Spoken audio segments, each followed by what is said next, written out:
Really good and detailed article.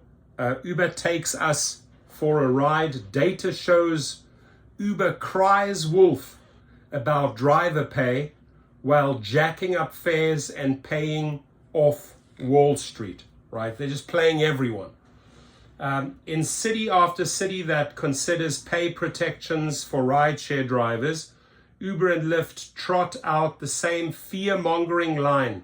Fair pay for drivers will cause passenger fares to spike to unaffordable heights, right? So they're not interested in that fair pay. If we have to pay them fairly, then the customers' fares, the passengers' fares are going to spike to unaffordable heights. That's not a business model, ladies and gentlemen. They should leave a city if this is what they are pushing.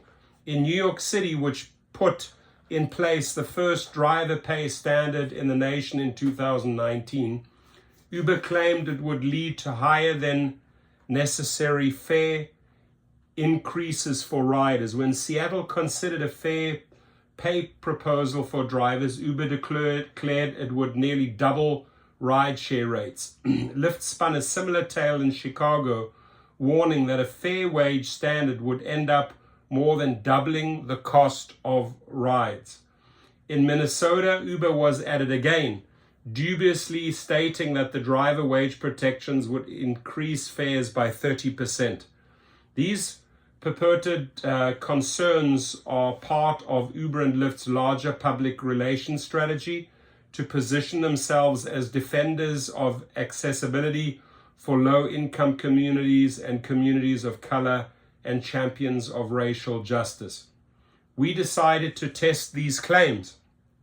We analyzed publicly available records of over 1 billion rideshare trips hailed in New York City and Chicago, two of Uber's top 5 markets globally. While market share data for Chicago are not available, nationally and in New York City data indicate that together Uber and Lyft have nearly 100% of the rideshare market.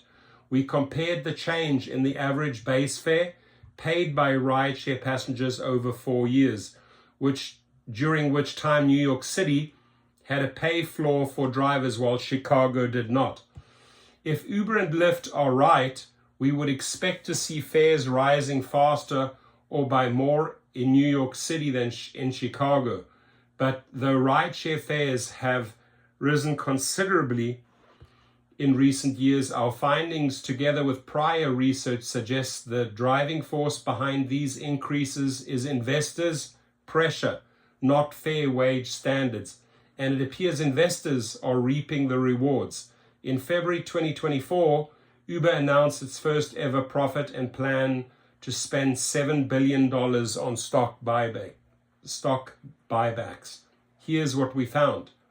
Data on 1 billion rides in Chicago and New York shows that Uber and Lyft raised fares more in the city where drivers have no pay protections.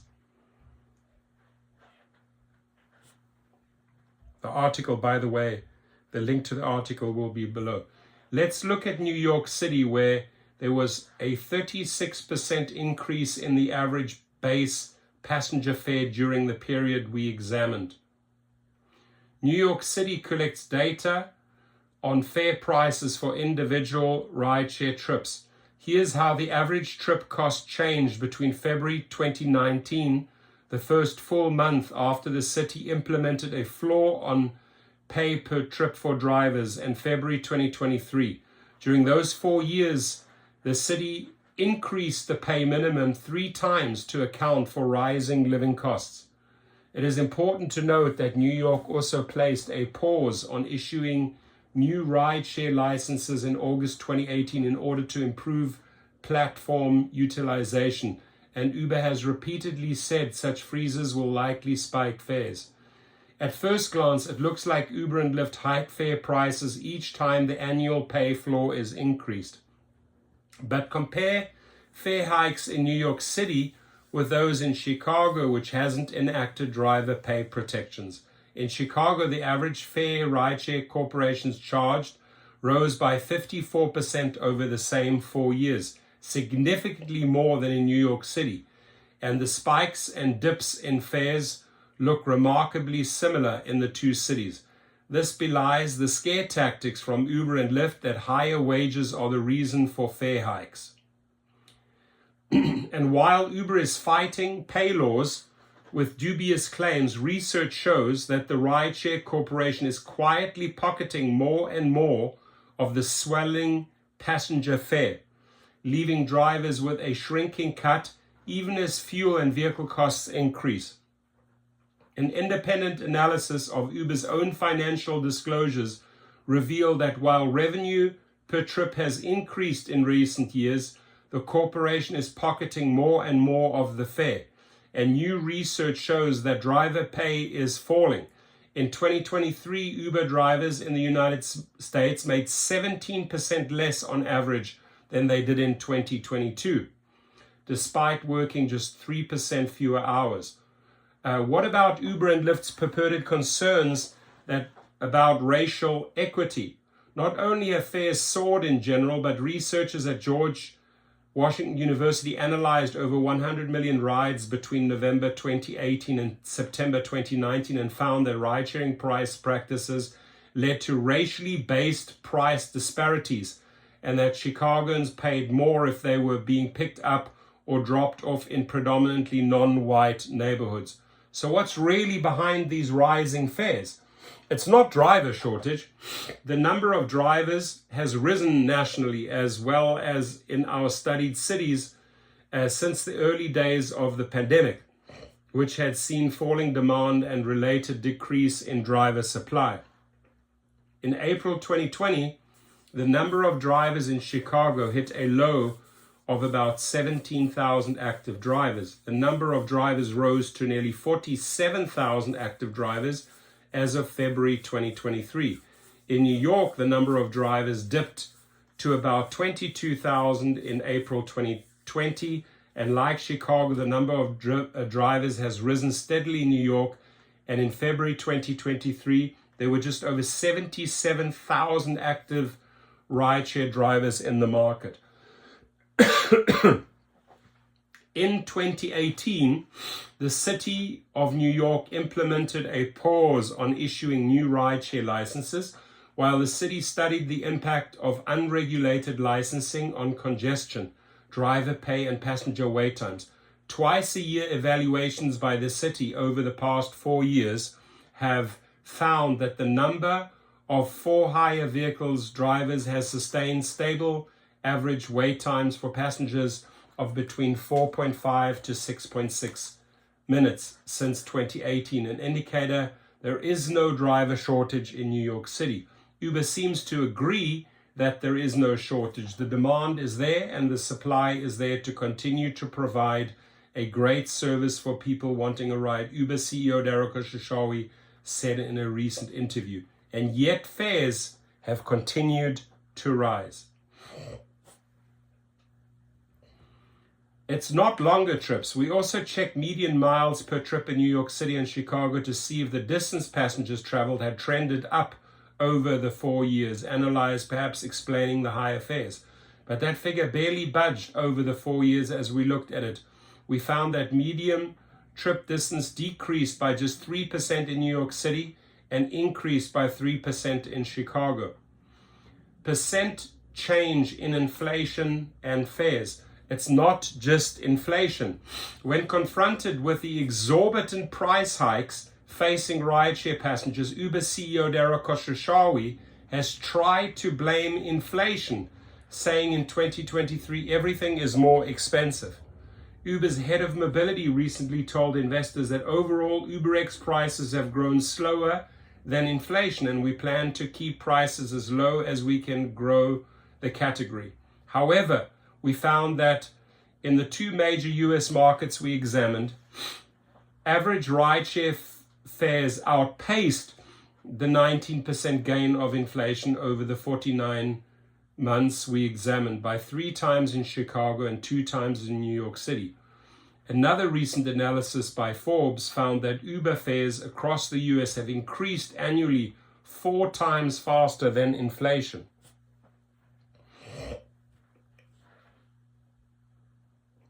The answer: fare hikes appear motivated by investor pressure. If fares are increasing yet drivers are seeing a smaller and smaller cut, then where is all that money going?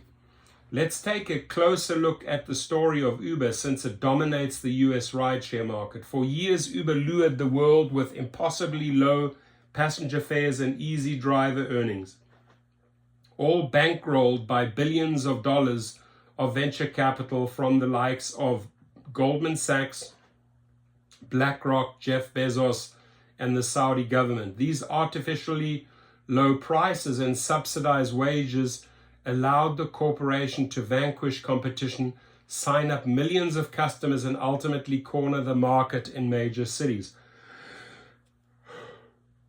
In 2015, according to one analysis, Uber passengers were only paying 41% of the actual cost of the trips. In the subsequent years, the corporation continued this growth over profit model, posting losses in the billions and using accounting tricks to juice up its balance sheet to keep the fire hose of investment cash flowing. Investors were promised Uber would become the Amazon of transportation, and the ruse worked. By the time of the public offering in 2019, Uber had become the most highly valued private startup of all time. Since going public in 2019, the corporation has come under considerable pressure from investors to turn a profit and deliver returns. In February 2020, Khosrowshahi told investors that the firm recognizes that the era of growth at all costs is over and projected Uber would turn a profit by the end of that year. The pandemic put both Uber's plans and investor expectations in question for a period, but by August 2021, Uber's report of growing losses spurred investors to unload shares and analysis to raise concerns. Uber has responded by jacking up its fares and keeping more of those fares. Our analysis of Uber's financial disclosures show that since the corporation went public, average fares have increased by 65%, while at the same time Uber's share of the fare has increased. This has led to a transfer of over $1 billion in revenue per quarter from drivers to Uber shareholders, from drivers to shareholders. And after 14 years and $33 billion in losses, Uber finally announced its first ever annual profit on February the 7th, 2024. While the party may be over for workers and customers, it's just beginning for investors. On Valentine's Day, yes, that's us, as workers around the world took action for better pay, fairness, and safety, Uber announced it would spend $7 billion on its first ever stock buyback program. Wall Street responded, sending the stock price up 12% to an all-time high and applauding executives. Uber is hitting on all cylinders and has decided it's time to return capital to the owners, said Thomas Hayes, chairman of hedge fund Great Hill Capital. Its vote of confidence in demand for their services as well as operational discipline perfectly executed by CEO Dara Khosrowshahi. A buyback is when a corporation buys up its own shares from shareholders, which often diverts money away from its labor force. This type of self-dealing benefits corporate executives and wealthy shareholders at the expense of workers. There it is, at the expense of workers. Don't fall for Uber's lies. Ultimately, this is a simple story of Wall Street greed. Uber is charging passengers more while paying drivers less, allowing it to hand more money to the banks and billionaires demanding it show profits. The price gouging and worker exploitation is part of a bigger story, one that is familiar to anyone living through the great tech reckoning. Uber is one of many money-burning tech disruptors that initially promised cheaper, more convenient alternatives, but now wants to squeeze users and workers to turn a profit on their bait-and-switch model. This is known as predatory pricing. Thank you. Finally, someone is willing to say it. Falsely claiming That wage protections will drive up fares seems to be the tactic Uber and Lyft use to pit drivers against consumers and obscure this massive upward transfer of wealth. Uber has long appealed to passengers to oppose regulations that would provide various protections to drivers, in addition to spending tens of millions of dollars on lobbying elected leaders directly. But the reality is that Uber's predatory scheme harms both customers by first eliminating alternatives and now charging higher and higher fares, and drivers by paying low wages that force drivers to work more hours and accept unsafe rides to make ends meet. Over the last decade, a combination of unrelenting spin, aggressive lobbying, and venture capital have allowed Uber to largely displace taxis which have regulated fares. This means that the average person has little choice but to pay whatever Uber and Lyft demand, and those who are in areas with inadequate public transport have even fewer options.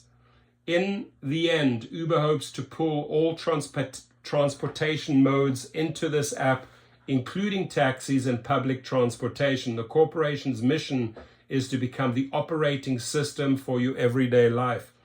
Despite this, the future of transportation in our cities is far from settled. Instead, efforts to pay and other standards are continuing in the face of industry opposition, with the cities of Chicago and Minneapolis currently considering driver pay standards. Drivers are demanding a new route for the industry, one where workers are paid fairly, riders have affordable transportation options, and Uber is no longer taking us all for a ride. Excellent piece, written by, let's see who's this written by.